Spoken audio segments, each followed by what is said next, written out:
I guess from melting snow. I don't know. Okay. Yeah. What page? 165. 165. All right. No, 165. Okay, today is the 5th of Adar, March 5th, and the first mitzvah of the whole Sefer HaMitzvos is, the first mitzvah is that we are commanded to acquire knowledge of the nature of God's existence, meaning to understand that He is the original cause and source of existence who brings all creations into being. Wow.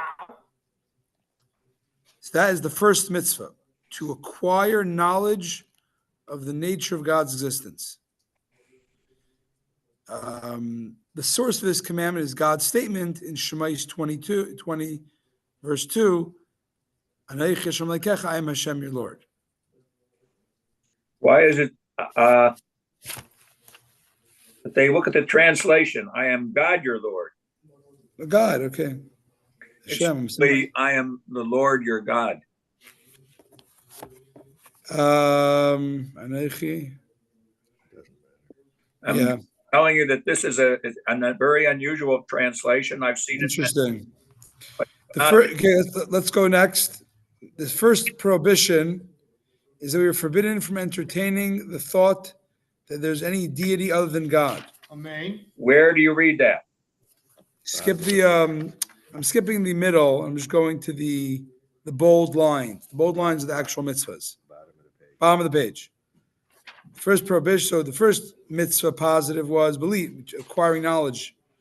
The second is we're forbidden from entertaining thought there's other deities other than God. And the source for this next page, 166, the source of the prohibition is God's statement. Although He is so exalted, the term speech cannot really apply to Him. Do not have any other gods before me. Okay, next. I'm always surprised that God would even say Himself, do not tolerate any other gods before me. Do not entertain thoughts. But God would even acknowledge their existence. It surprises me. Do not. So this is where you have to look at the Rambam's wording, which is, a whole study of the choice of words. He doesn't say don't believe, and then he says do not entertain the thoughts. I mean, don't let your mind go there. Don't entertain, harbor that false idea. Next, page 166, God's unity. The second positive mitzvah, we are commanded to acquire knowledge. We are commanded to acquire knowledge of the nature of God's unity, meaning to understand the original creator and source of all existence is one. And the source of that is Shema Yisrael Hashem Elokeinu Hashem Echad. It's a commandment. Shema means not just hear, means understand, like take to heart. It says here, in most midrashim, you'll find this mitzvah described in the context of God's statement that a certain kindness was done to the Jewish people. On condition they unify my name.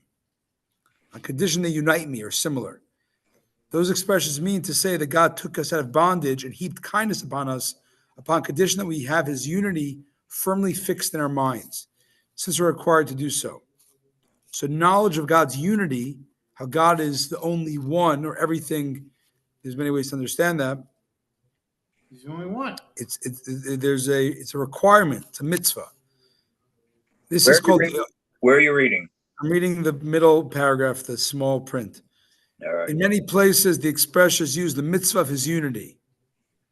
It's a mitzvah to learn about the oneness.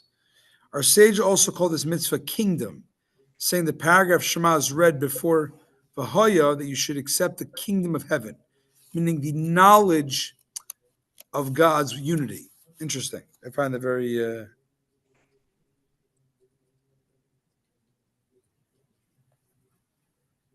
Yep. Okay.